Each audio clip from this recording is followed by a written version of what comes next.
வழக்கறிஞர் சொந்தங்கள் அனைவருக்கும் வணக்கம். வருகின்ற தமிழ்நாடு மற்றும் பாண்டிச்சேரி பார் கவுன்சில் தேர்தலில் நான் வேட்பாளராக உள்ளேன். வேட்பாளராக யார் நீ யார் நான் அப்படின்றதுக்கான ஒரு சின்ன அறிமுகம் தான். என்னுடைய நேம் என் நிஷா. 2016 நான் அட்வொகேட்டா பிராக்டிஸ் பண்றேன். நம்ம அட்வொகேட் ஃப்ரெட்டர்னிட்டிக்காக நான் சில சர்வீஸ் பண்றேன். அது ரொம்ப ஸ்பெஷலான கண்டினியூஸ் சர்வீஸ்னு பாத்தீங்கன்னா ஃபுட் சர்வீஸ். அன்புடன் மகா நிஷார் உணவு சேவை அப்படின்ற ஒரு பேர்ல நான் ஒரு 3 வருஷமா அதை பண்ணிட்டு இருக்கேன்.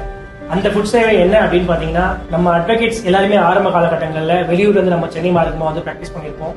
ஸோ இதுல நிறைய பேர் வந்து பாத்தீங்கன்னா நம்ம ஹைகோர்ட்டை பிராக்டிஸ் பண்றாங்க. அப்படி இருக்கும்போது எனக்கும் ஒரு காலத்துல இந்த மாதிரி பிராக்டிஸ் பண்ணும்போது எனக்கும் சில பிரச்சனைகள் ஏற்பட்டுச்சு. அது என்னன்னா, நம்ம எல்லாருமே வந்து வீட்டு முறை உணவு மிஸ் பண்ணியிருப்போம், ஹோட்டல்ல சாப்பிட்டுருப்போம். இதனால நம்மளுடைய ஃபுட் ஹேபிட்லயும் நம்ம ஹெல்த்லயும் நிறைய பிரச்சனைகள் ஏற்பட்டிருக்கும். அப்படி இருக்கவே நான் வந்து என்ன பண்ணேன்னா, நம்மளுடைய அட்வொகேட் ஃப்ரெட்டர்னிட்டிக்காக ஸ்பெஷலா வந்து பாத்தீங்கன்னா ஆஃப்டர்நூன்ல லஞ்ச் 1 மணிலேருந்து 2:30 மணி வரைக்கும் ஃப்ரீயா வந்து வீட்டு முறை உணவு வந்து நான் மேக் பண்ணி கொடுத்துட்டு இருக்கேன். அன்புடன் மகா நிஷார் உணவு சேவை மூலயமா வெளியூர்ல வரக்கூடிய அட்வொகேட்ஸ், சென்னை புறநகரில் இருக்கிற advocates, juniors, law college students, interns, law அகாடமியா இங்க சிவில் சர்வீஸ் எக்ஸாம் ப்ரிப்பேர் பண்ணக்கூடியவங்க, இவங்க எல்லாரையுமே என்னுடைய குடும்பமா நினைச்சு இந்த உணவு சேவையை நான் பண்ணியிருக்கேன். அது எனக்கு சந்தோஷமும். இந்த உணவு சேவையை பல சிக்கல்கள், பல இடையூறுகள், இடத்தை மாற்றக்கூடிய சூழ்நிலைகள் ஏற்பட்ட போது ஆரம்பிச்சது வருடம், நடந்துட்டு வருடம், இப்படி பல சிக்கல்கள் ஏற்பட்டிருந்தாலும் அந்த சேவையை வந்து தொடர்ந்து இன்றளவும் கடவுளுடைய அருளால 3 வருஷமா தினசரி கொடுத்துட்டு வரேன்.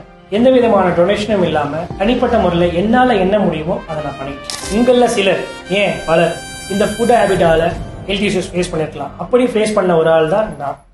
ஸோ என்ன போல பலர் வரக்கூடாது அப்படின்ற ஒரே காரணத்துக்காக தான் இந்த சேவையை தொடர்ந்து நான் செஞ்சுட்டு வரேன். உங்களுடைய பாருக்கு நான் நேரம் வந்திருக்கும் போது உங்களில் பலரை நான் மீட் பண்ணியிருந்தேன். நேரமின்மையின் காரணமாக சில பேரை மீட் பண்ண முடியல. அப்படி மீட் பண்ண முடியாதவங்களுக்கு தான் இந்த காணொலி மூலமா என்ன அறிமுகம். வழக்கறிஞர் சமுதாயத்தின் வழியை உணர்ந்தவன் நான், வழியை ஏற்படுத்தினேன். வழக்கறிஞர் சமுதாயத்துக்காக தொடர்ந்து சேவையாற்றி வரும் நான் உங்கள் ரெப்ரஸன்டேட்டிவ் பர்சனாக உங்களுக்காக நான் உழைப்பேன். 23 மெம்பரை செலக்ட் பண்ணக்கூடிய இடத்துல இருக்க நீங்க என் நிஷாராகிய எனக்கு வாக்களியுங்க. நம்பிக்கையுடன் வாக்களியுங்க. நன்றியை வார்த்தையில சொல்ல விரும்பல, வாழ்க்கையில சொல்கிறேன். வேட்பாளராக நான் அன்புடன் என் நிஷார்.